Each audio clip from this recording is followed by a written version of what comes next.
Hello and welcome to The Critique. Today we're looking at a JTV commentary on Kanye West's apology for anti-Semitism. Let's get right into the first point. Okay, so the first area to address is the balance between reading raw documentation and, maintaining a compelling narrative flow. Right. A big chunk of this episode is just the host reading Kanye's full-page ad out loud. Verbatim. Yeah, including all the little interruptions like, let me just make sure that you can see this, or, zoom out a little bit. And this is it's a really common issue, but it's a huge drag on the pacing. It really is. The weakness here is that the creator is prioritizing showing their work, over telling the actual story. Getting bogged down in the proof. Exactly. The apology text is the hook, sure, but reading the entire medical history of a frontal lobe injury, the detailed bipolar diagnosis, it kills the momentum. Right. You risk losing the audience before you've even started the analysis. I felt that as a viewer. Yeah. It's like we're just waiting around while the host is, fiddling with the settings. The technical stuff becomes a focus. It does, and it completely dilutes the speaker's authority. When you're fumbling with Windows and asking, "Can you see this?" You're breaking that fourth wall. You remind the viewer they're just watching a guy in a room, not a polished piece of commentary. And they can read so much faster than he can speak. Way faster. So forcing them to listen to this dry medical exposition, it feels more like a lecture than an analysis. So the idea is he's trying to be thorough to show he's not taking things out of context. I think so. But that thoroughness is coming at the expense of engagement. So what's the suggestion? It's simple, really. Prioritize synthesis over stenography. Just, summarize the factual bits. The exposition. Right. And then quote only the really emotionally resonant parts. The host's value is in his perspective, his voice, not his ability to read a press release out loud. Okay, so let's get concrete.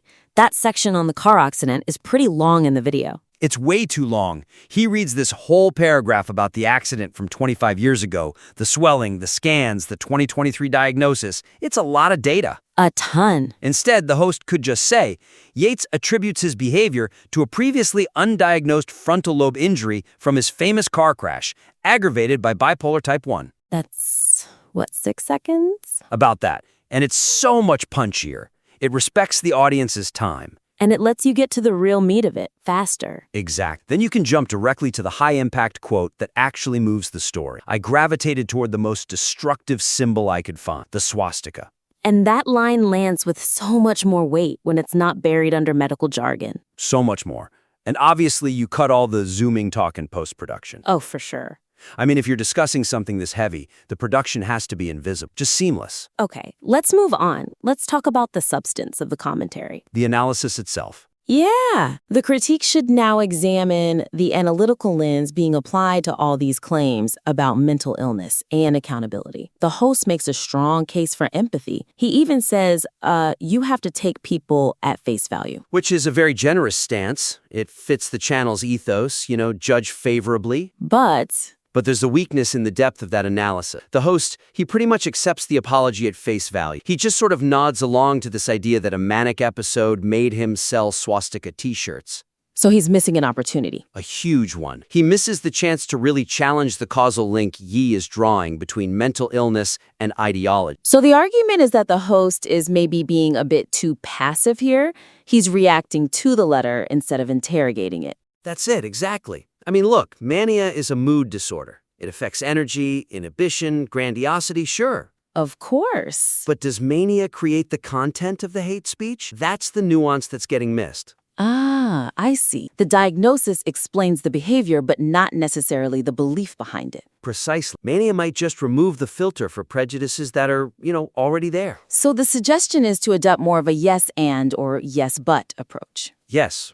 Acknowledge the medical reality, but still probe the moral implications. Move it from just a reaction video to something deeper. A real psychological and sociological analysis. So how does the host do that without sounding like he's dismissing the mental health struggle? It's a fine line. It is, but he could ask something like, we accept the mania diagnosis, but does mania create anti-Semitism, or does it simply remove the filter for existing prejudice? Asking that question doesn't deny the illness. It just forces the audience to think more deeply about the nature of hate. That's a powerful distinction. It validates the illness without just excusing the specific form the hatred took. And there's another example with the Reddit mention. Ye says he found comfort in Reddit forums. And the host treats that as a positive thing, right? Finding a community? On the surface, yeah. But if we apply some constructive skepticism, what kind of community? Right. The host could analyze the specific danger of radicalization in online echo chamber, especially during manic episodes. When you're paranoid and manic, Reddit isn't just a support group. It can be a vector for conspiracy. So you highlight that duality, that the cure of community might have fed the disease of ideology. That adds a layer of depth that's just, it's not there right. That really elevates the piece.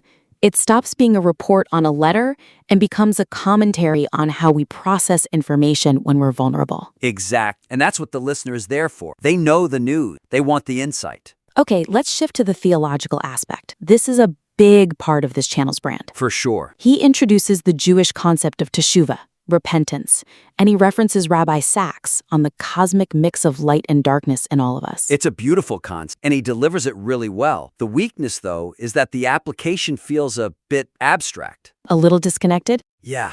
The listener hears about this cosmic mix and thinks, wow, that's profound.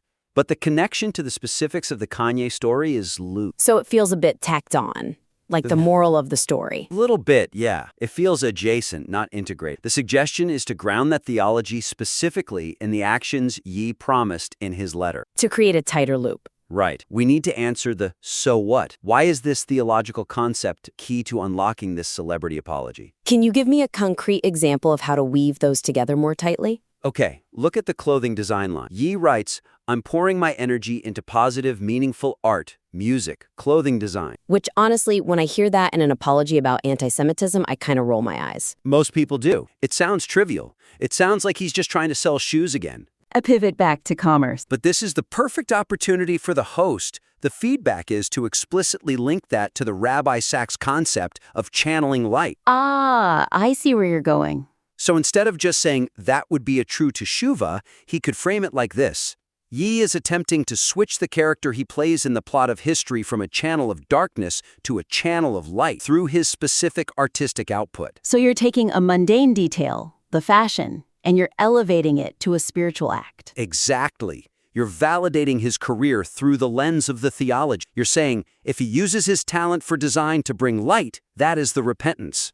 It connects the abstract idea of light to the very concrete reality of shoes or music. And it creates a cohesive argument that only this host on this channel could make. That really does cement the so what. It justifies why we're even looking at the story through a Jewish lens in the first place. Precisely. And that kind of integration is what makes a script truly memorable. Okay, finally, let's talk about the ending, the structure. The pivot. The pivot. The host wraps up the Kanye segment and then just says, slightly switching gears, this is a new documentary, Heaven, Hell, and the Afterlife. That phrase, switching gears, it's almost always a red flag in a script. A big one. The weakness is that it signals a hard pivot. It's jarring. It basically tells the audience, okay, the valuable content is over, now here's the commercial. It breaks the emotional spell. We're in this deep discussion about redemption and the Holocaust, and boom, we're watching a trailer. It just feels transactional, and it undermines all the emotional weight you've just built up. Right. But the irony is, the documentary's content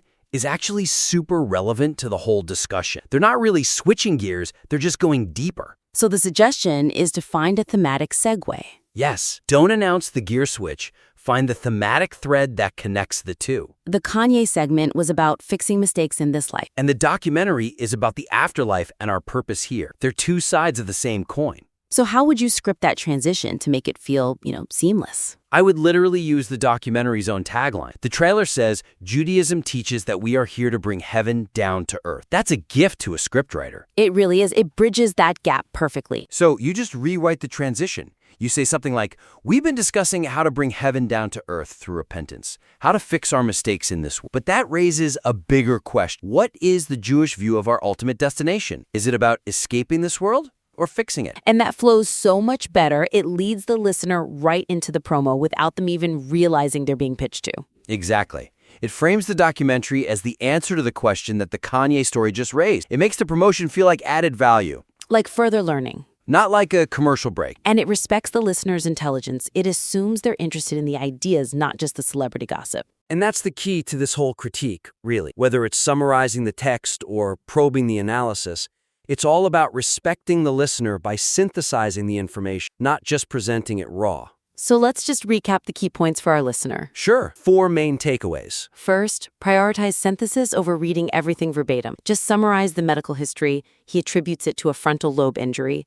And then, quote, only the really important emotional part. It keeps the pacing moving and maintains your authority. Second, apply some constructive skepticism to the analysis. Don't just accept the mental health defense at face value. Right. Probe that link between mania and ideology. Use that yes, but approach. Third, anchor that abstract theology to specific details in the story. Connect the light and darkness concept directly to the promise about clothing design. That answers the so what and shows why your philosophical lens is so important here. And finally, smooth out that promotional pivot at the end. Never, ever say switching gears. Find the thematic thread, in this case, bringing heaven to earth, and use that to bridge the gap. Make the promo feel like the next chapter, not a commercial. Exactly. We really hope this critique helps you refine your voice and strengthen your content. The potential here is massive.